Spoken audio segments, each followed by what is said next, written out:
Nah, hadirin sekalian, sekarang saya katakan tadi kan, minimal kita punya teman, kenalan, tetangga, saudara non-muslim. Pernah gak kita ngajak mereka masuk Islam? Ajaklah, ya. Minimal kita sudah berusaha. Soal hidayah itu urusan Allah. Tapi bagaimana caranya? Tapi kalau Bapak dan Ibu ingin mempraktekkan, ini ada satu teori yang paling berhasil, ya. Teori yang paling berhasil.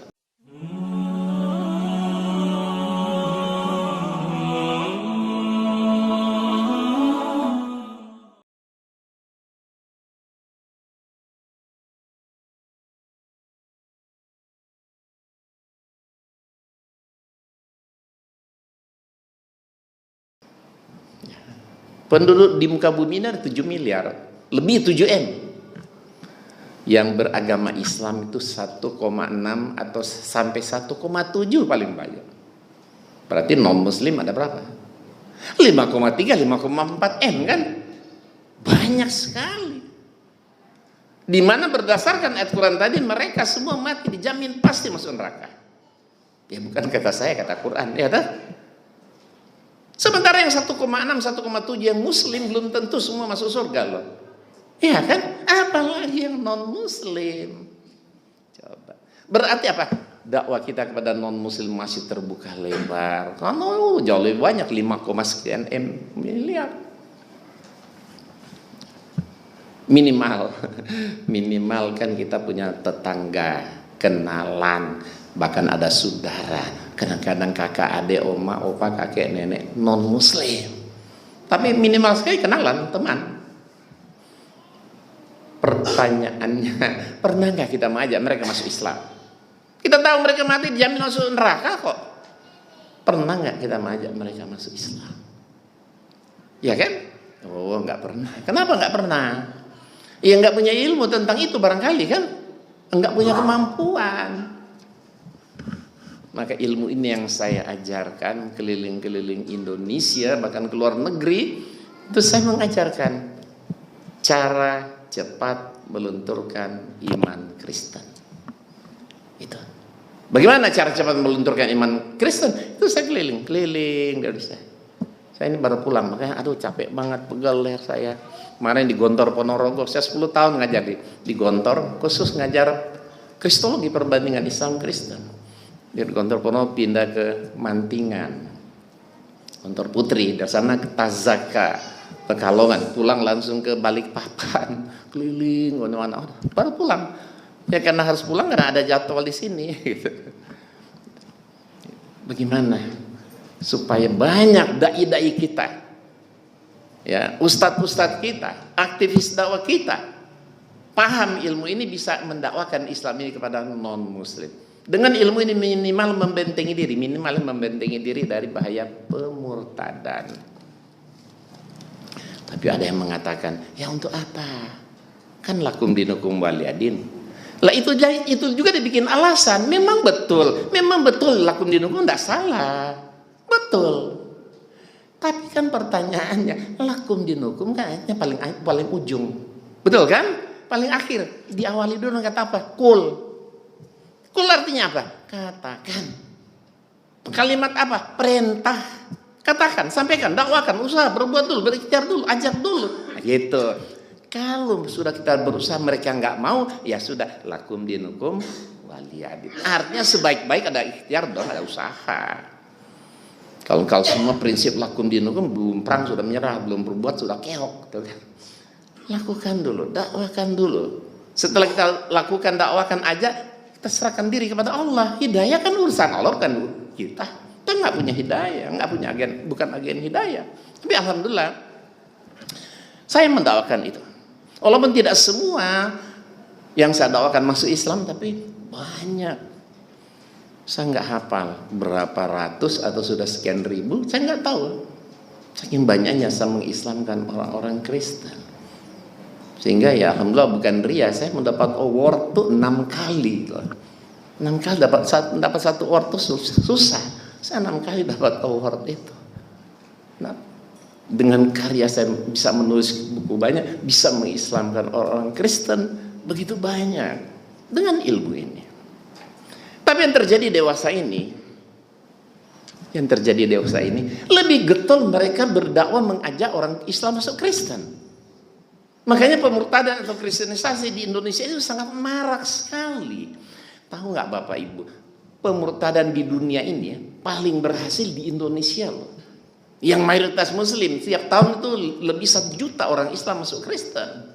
Banyak, kita aja sini nggak terasa. Tapi coba datang ke Jawa Tengah, Salatiga di mana, Cirebon di mana, sampai Jawa Barat, banyak sekali. Saya pernah dakwah di pedalaman Salatiga. Habis saya turun dari saya dakwah dikawal polisi, dikawal banser. Kenapa? Karena rupanya di kampung-kampung yang dulu 190% Muslim, sekarang jadi 75% Kristen. Hampir pada masuk Kristen, saya dikawal dijaga. Habis saya turun dakwah, datang orang, Pak, di kampung saya tinggal saya sendiri ya Islam. Semua masuk Kristen. Coba. Itu pun saya dikasih iming-iming 20 juta. Kalau saya ambil habis. Ada yang ngaku saya tinggal 4, tinggal 7 kakak. Ya. Banyak sekali. Di Gunung Merapi, Merbabu itu 160 kakak umat Islam. 146 mereka murtadkan. Dengan 14 kakak. Luar biasa sekali pemurtadan ini. Jadi secara kuantitas jumlah lebih banyak orang Kristen memurtadkan orang Islam. Kenapa? Karena banyak orang Islam miskin, bodoh, awam. Kadang-kadang supermi, sembako murah pada murtad. Tapi orang Kristen betul banyak masuk Islam juga, tapi tidak semua. Tidak semua. Ya. Karena Kristen itu banyak. Orang Islam saya tanya, orang Islam kalau murtad kira-kira masuk agama apa? 99, sekian persen pasti masuk Kristen. Iya kan? Hampir tidak pernah kita dengar ada orang Islam murtad masuk Yahudi, Buddha, Hindu, Konfutse. Kalau ada bisa hitung sama jari. Asal murtad masuk Islam, masuk Kristen. Oleh karena itu kristenisasi ini harus dihadapi. Mau tak mau, suka nggak suka, harus dihadapi. Dengan apa? Harus dengan ilmu. Tapi orang Kristen kalau pindah agama, bagi dia murtad juga kan kalau pindah. Banyak masuk Islam tapi tidak semua. Tidak semua. Kenapa? Karena Kristen itu banyak. Oh dulu Katolik sudah pindah masuk Protestan. Dulu Protestan sudah pindah ke Advent. Dulu Pak Advent sudah masuk ke Saksi Yehova. Dulu Saksi Yehova sudah masuk Katolik. Ya namanya masih Kristen-Kristen juga kan? Apa bedanya? Katolik ke Protestan ke Advent gitu. Dia juga sama aja. Tetap Kristen. Jadi tidak semua masuk Islam. Ya, kenapa mereka melakukan itu? Karena mereka sangat yakin agama mereka yang benar. Menurut orang Kristen yang benar itu Kristen. Setelah Injil nggak ada wahyu, setelah Yesus nggak ada nabi, gitu. Makanya kan mereka tidak pernah mau iman kepada Al-Quran dan Rasulullah SAW kan? Setelah Yesus tidak ada nabi, setelah Injil nggak ada wahyu. Gitu. Makanya mereka mendakwakan agama mereka, karena menurut orang Kristen keselamatan itu hanya melalui Yesus, di dalam nama Yesus. Setiap hari umat Islam berdoa, minta kepada Allah, ihdinas siratal mustaqim. Apa kata mereka? Berarti Islam belum berada jalan yang lurus dong. Minta aja terus setiap hari kan. Padahal jalan yang lurus sudah Allah siapkan. Siapa? Yesus. Kenapa kok Yesus larinya ke Yesus? Karena ada satu ayat di Injil bunyinya begini. Ya, akulah jalan dan kebenaran dan hidup, kata Yesus. Tidak ada seorang benar sampai kepada Bapa kalau tidak melalui aku. Akulah jalan kebenaran hidup, berarti aku yang siratal mustaqim. Gitu. Ini saya bukukan dalam buku ini semua. Nabi Muhammad kita belum selamat, masih dikubur, minta kirimin sholawat. Kalau Nabi belum selamat kan apalagi kita katanya. Tapi ikut Yesus, wah jamin pasti masuk surga. Kenapa? Kan Yesus sudah di surga. Doain mereka lagi. Terus apa? Nyiapin kapling lagi bagi mereka kata. Ya. Sehingga orang Islam yang awam ini, iya ya, lebih enak di Kristen. Gitu kan. Katanya Nabi Muhammad kita buta huruf. Apa? Bukan buta huruf. Pinter, jenius. Saking jenius dia jiplak Al-Quran dari Alkitab. Katanya Nabi Allah kita ini katanya tidak tahu matematika. Tuhan orang Islam nggak tahu matematika kata mereka. Semua saya bukukan di buku ini. Bagaimana menjawabnya? Masa di lain ayat Allah menciptakan alam semesta ini 2 masa. Di lain surat ayat 6 masa. Kok berarti Tuhan kita salah hitung katanya, nggak tahu matematika. Terus apa lagi? Nabi Muhammad katanya bukan nabi. Cuma ngaku-ngaku nabi kata mereka. Beda seperti Musa. Musa itu nabi. Yang kenapa? Kalau ada yang menuntun dia namanya Harun. Tapi Muhammad cuma ngaku-ngaku nabi katanya. Coba, bagaimana kita menjawabnya? Nabi Muhammad keturunan budak yang tidak diberkati katanya. Ya, jadi Islam keturunan budak. Kenapa? Karena Abraham punya istri Sarah dan Hajar. Sarah dapat anak Ishak, Ishak beranak cucu itu Bani Israel. Hajar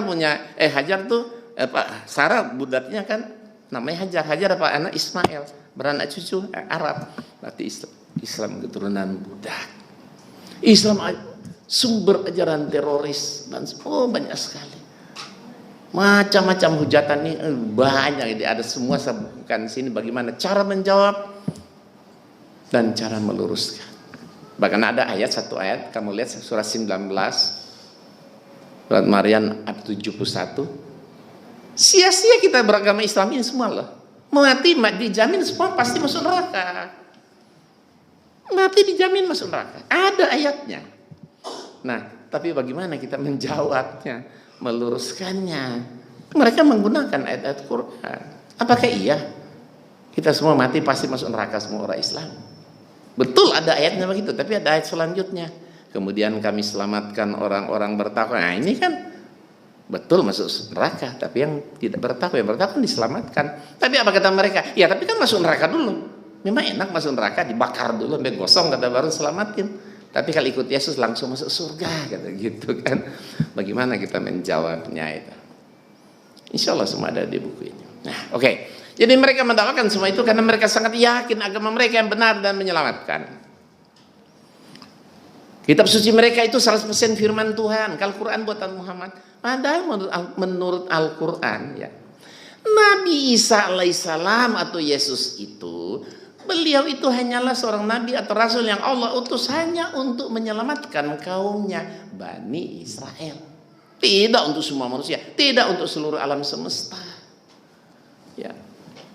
Jadi semua nabi sejak Adam sampai Isa atau Yesus, mereka ini cuma nabi-nabi lokal sebenarnya. Ya kan? Cuma nabi lokal. Periodenya sudah selesai, ibarat barang sudah expired. Bahasa kasarnya expired apa itu? Kadaluarsa. Masa kerasulan Nabi Isa sudah kadaluarsa. Sudah berlalu maksudnya Pak kan? Sudah selesai. Dan dia hanya untuk Bani Israel doang. Bukan untuk semua manusia.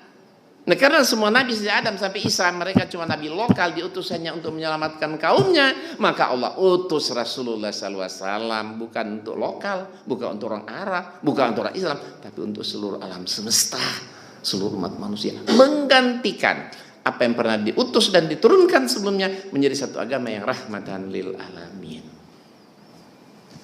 Makanya di awal tadi kan saya baca wallazi arsala rasulahu bil huda wa dinil haq liyuzhirahu 'alad dinni kullihi walau karihal musyrikun. Dialah yang telah mengutus rasulnya. Siapa? Muhammad dengan bawa petunjuk ya. Al-Qur'an dan agama yang benar, Islam. Untuk apa? Untuk dimenangkan atas semua agama walau orang musyrik membencinya. Ya. Nah, kalau Yesus, Kristen dan Injil diutus adalah agama rahmatan lil alamin untuk semua manusia alam semesta. Kenapa Allah lagi masih mengutus seorang nabi bernama Muhammad dengan Islam dan Quran? Sudah ada Injil dan Kristen. Apa Allah mengadu domba? Tidak. Kenapa Allah telah mengutus seorang rasul bernama Muhammad dengan bawa Quran dan Islam? Karena semua nabi saya bilang tadi, sejak Adam sampai Isa mereka cuma nabi-nabi lokal yang diutus untuk kaum tertentu. Maka diutuslah Rasulullah SAW sebagai khataman nabiin, penutup para nabi, bukan untuk Arab, orang Timur Tengah atau orang Islam, tapi berlaku untuk seluruh alam semesta, seluruh umat manusia menjadi satu agama yang rahmatan lil alamin. Nah, hadirin, kalau ada agama yang benar selain Islam ya, makanya saya bilang tadi Islam bukan agama paling benar, cukup yang benar. Sebab apa? Kalau ada agama yang benar selain daripada Islam ya kita enakan masuk agama mereka. Tidak perlu saya masuk Islam. Ngapain saya masuk Islam kalau agama Kristen benar? Kalau ada agama yang benar, enakan di Kristen daripada Islam. Masuk Islam hitung-hitung lebih ribet kok. Secara duniawi enakan Kristen.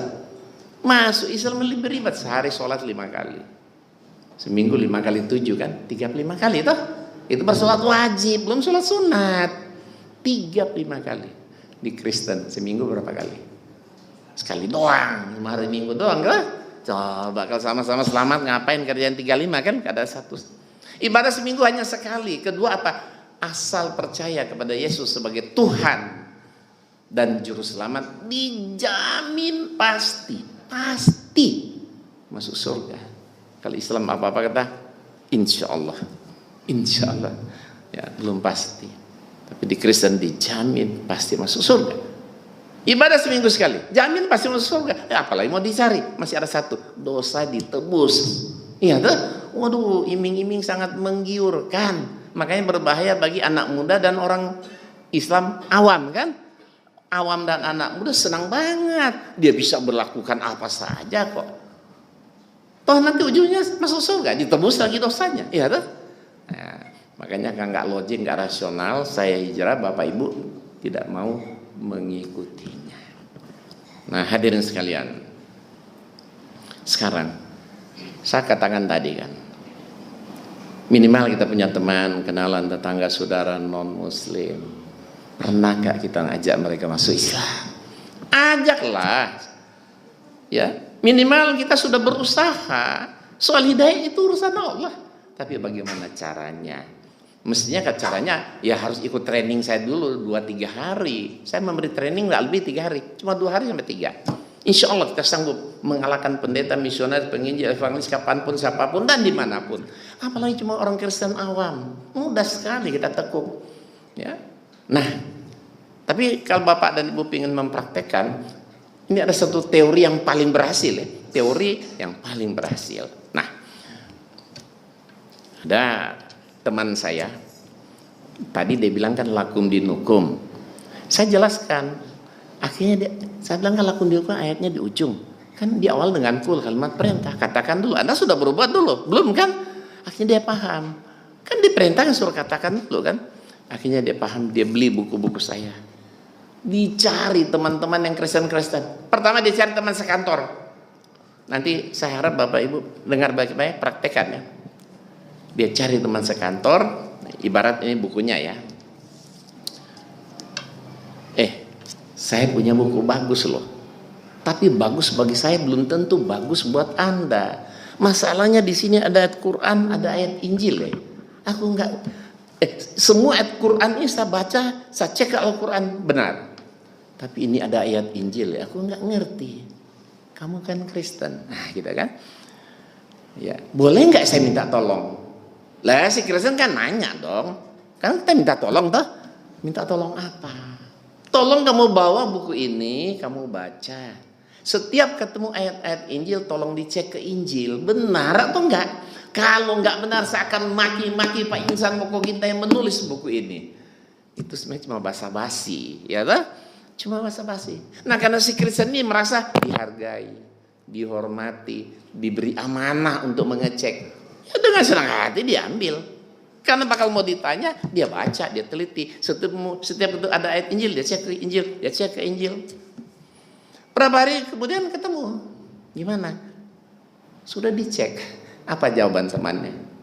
Iya ya, ternyata benar semuanya ayat-ayat Injil. Bahkan saya tertarik untuk masuk Islam. Oh, kalau Anda mau masuk Islam, ya kebetulan ya, Pak Insan Mokoginta yang menulis buku ini ada di sini. Waktu itu di Pekanbaru Riau. Gimana kalau beliau yang Islamkan kami sekeluarga? Demi Allah, malam itu langsung saya meluncur ke rumahnya, saya syaratkan masuk Islam semuanya. Besoknya dia datangi teman sekantor lagi, perempuan, insinyur orang Batak. Dia dakwahkan yang sama. Ujungnya apa? Iya ya, dia bilang, ternyata benar semua ayat Injil. Saya juga tertarik masuk Islam, tapi jangan sekarang kata gitu. Kita bawa ke restoran, makan minum, ngobrol-ngobrol. Kata teman saya apa? Kalau ngajak Pak Insan dari Jakarta ke Pekanbaru Riau ini kan butuh biaya, butuh waktu. Mumpung beliau sedang ada di sini di Pekanbaru. Dia pikir-pikir, ya deh, sekarang aja deh. malam, demi Allah malam itu langsung saya syaratkan masuk Islam. Nah teman saya ini orang Blitar, dia pulang ke Blitar, dia bawa buku-buku saya, dicari teman-teman lama, dicari semua teman-teman lama, dia dakwakan yang sama, alhamdulillah masuk Islam juga. Nah ini merupakan cara terbaik, ya, terhormat, paling gentle. Jangan mentang-mentang ketemu teman lama, lo baca buku ini lo tahu agama lo, jangan gitu. Tersinggung dia, ya kan? Jangan, minta tolong. Ya, cuma sekarang karena dia merasa dihargai, dihormati, diberi amanah, dengan senang hati dia akan ambil. Enggak risih kita juga memberikannya kan. Kita kan cuma statusnya minta tolong, ngecek. Kalau nggak benar sama maki penulis buku ini. Padahal cuma basa-basi. Nah, dengan mereka membaca buku saya ini, mereka kan akan tahu, oh ternyata agama mereka itu bermasalah. Tapi minimal mereka tahu Islam itu benar, ya kan? Minimal mereka tahu Islam benar. Soal hidayah itu urusan Allah. Kalau Allah ingin memberi hidayah, insya Allah mereka masuk Islam. Apalagi la ikraha fid-din. Seandainya dia tidak masuk Islam, sudah kita lakukan tuh, dia baca dia tidak masuk Islam, tapi kita sudah berpahala. Tetap berpahala. Kenapa? Karena kan hidayah kan urusan Allah. Tapi actionnya sudah kita lakukan, kita sampaikan, kita dakwakan, kita sudah berubah, sudah berikhtiar. Kita berserah diri kepada Allah. Ya semoga saja Allah beri hidayah. Tanpa diberi hidayah juga tetap kita dapat pahala. Ya inilah ya, jadi cara yang terbaik ya. Oleh karena itu ya, kalau Bapak Ibu hadirin sekalian ingin memiliki buku saya tidak dijual di toko buku manapun, tidak dijual di toko buku manapun. Kalau yang berminat nanti ada di ruangan depan situ, setelah dibaca cobalah praktekkan seperti itu. Tapi paling tidak dengan Bapak Ibu membaca, ya akan menambah wawasan yang sangat luas. Ya bahkan kita bisa berdebat mengalahkan pendeta, misionaris, penginjil kapanpun, siapapun dan dimanapun. Hujatan tuduhan mereka, pelecehan, penghinaan terhadap Allah, Rasulullah, Islam dan Quran, kita bisa jawab. Ada jawaban di sini. Cara menjawabnya, cara meluruskan, bahkan menyerang balik. Nah itu, ya kan? Makanya satu buku ini the first in the world, pertama di dunia. Kenapa? Karena ini merupakan salah satu mungkin satu-satunya buku yang khusus, isinya semua kumpulan hujatan, pelecehan, penghinaan terhadap Allah, Rasulullah dan Al-Quran sejak 40 tahun lalu sampai saat ini dikumpul semua jadi satu. Ya, cukup menarik. Jadi alhamdulillah buku ini menjadi booming ya. Jadi sangat bestseller akhir-akhir ini. Banyak donatur yang beli, jumlah banyak, dikirim ke ustadz-ustadz, dai-dai di pedesaan, di kampung, di pedalaman, bahkan sampai di perkotaan.